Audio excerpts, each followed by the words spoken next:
Welcome to Wellbeing Today. You're with Sara McCook Weir on the 14th of November 2042. A number of legislative changes, dubbed as the Care Without Coercion laws, were passed in Parliament last week.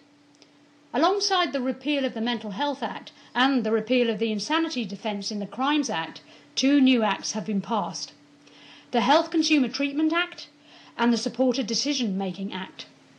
These changes have been described as by far the biggest overhaul in the state's response to people diagnosed with mental illness in over 200 years. The new legislative framework ends the best interests approach to people with major mental distress and embeds the principle of autonomy for them and their equal rights to other citizens. The changes are designed to minimise harm, not through depriving people of their liberty, but through requiring the state and its services to provide enhanced support and advocacy to vulnerable individuals, and to proactively prevent and investigate abuse, neglect and exploitation. From April 1, 2043, all treatment without consent in all health services will be regulated by the Health Consumer Treatment Act. It will be based on a common capacity test that puts to one side the cause of possible incapacity and assesses a person's capacity solely on their ability to communicate their wishes. Capacity assessments will be done by a new profession of assessors, except in medical emergencies.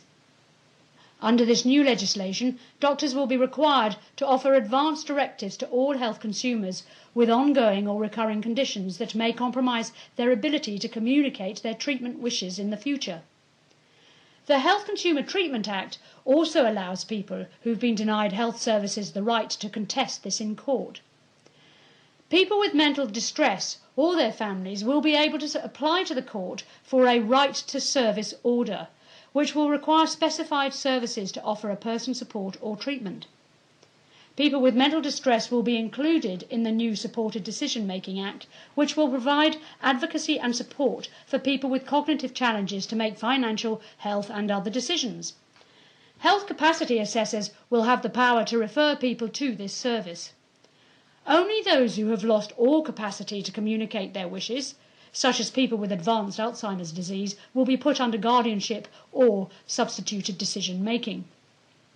In response to these legislative changes and the predictions of a huge decrease in non-consenting mental health interventions, the government has announced some wide-ranging changes to services for people with major mental distress.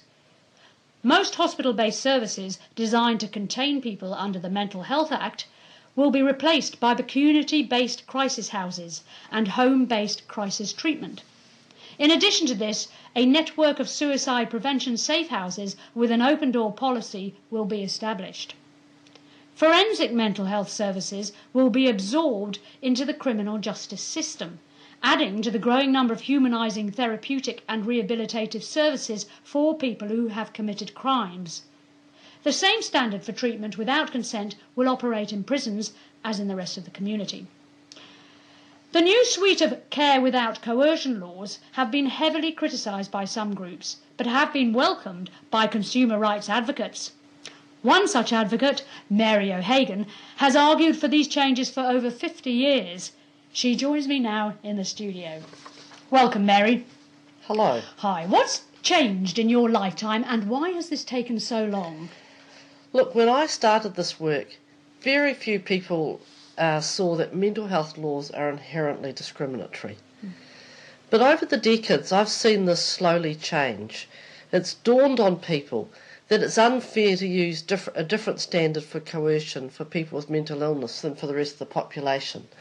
Now, for instance, people are free to refuse treatment in the general health system, even if their decision results in death. But mental health acts don't allow this.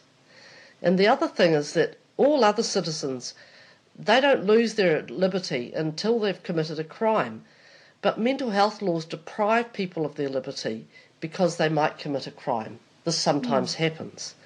And that's just a blatant inequality. And it's also unfair to restrict an innocent individual's liberty to minimise the risk of harm, instead of requiring the state to offer enhanced support, advocacy and uncoercive protection to people. So I'm really delighted about the new legal framework. and actually I never thought it would happen in my lifetime. And you and your colleagues have worked very hard for this. We have, although to use a surfing analogy, we don't actually make the waves, we just wait for them to happen and to ride on them when they begin to crest.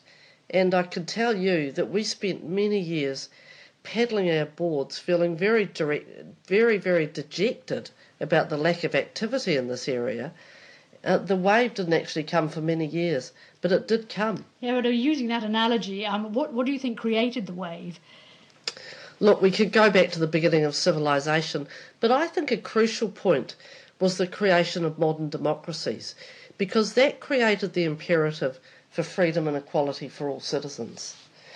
And, of course, the new democracies in modern times started with a really narrow definition for citizen, and that was just basically white men who owned property.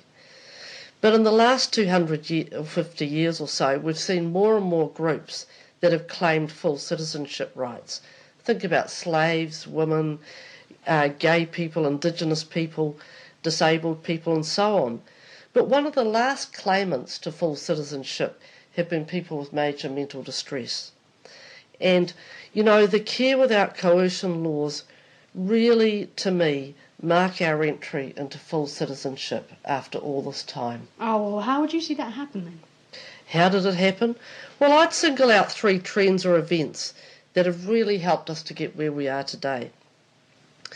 The first really is the mental health consumer movement, or survivor movement in the late 20th century, and that was made up of people who protested against force, institutions and social exclusion.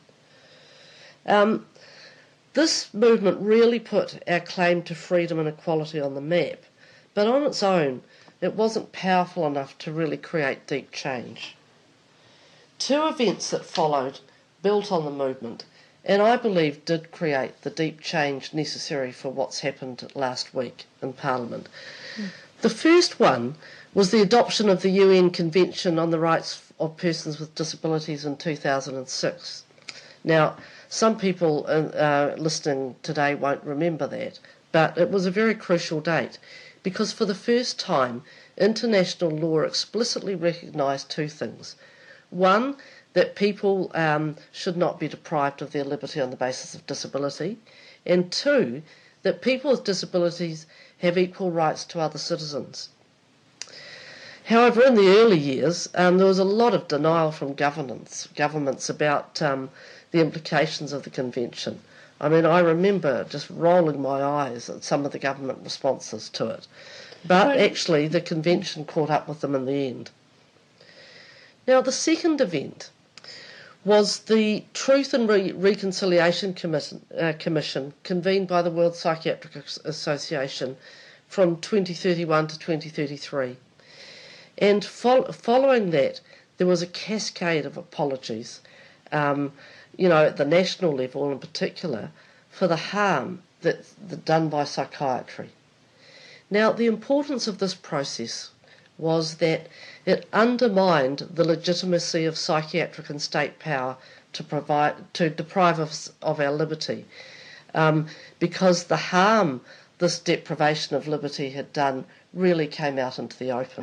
Actually, it's all very well saying that, but the critics of this new legislative framework say that some people will be worse off, that people who lack insight or will languish or even die because they are denied the right to treatment or intervention that they didn't realise they needed.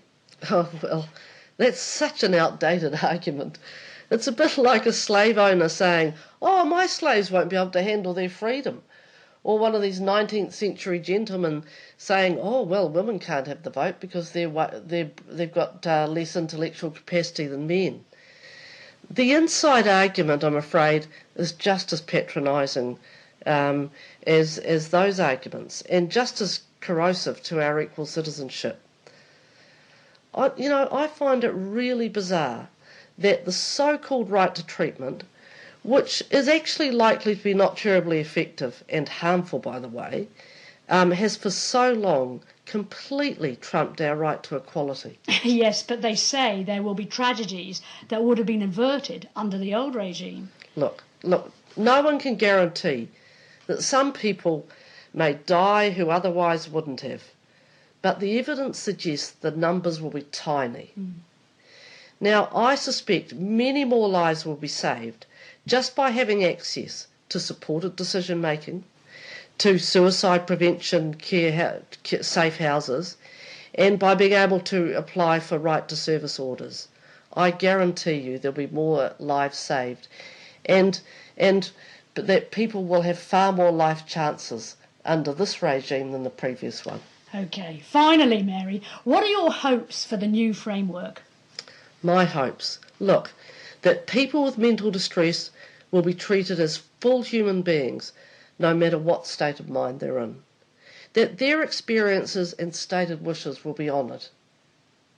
That they'll neither be neglected nor coerced, but offered services and supports they choose and find helpful, and ultimately, that these new rights that position us as equal citizens with equal rights and equal responsibilities will neuter the discrimination that I believe lingers in the wider community.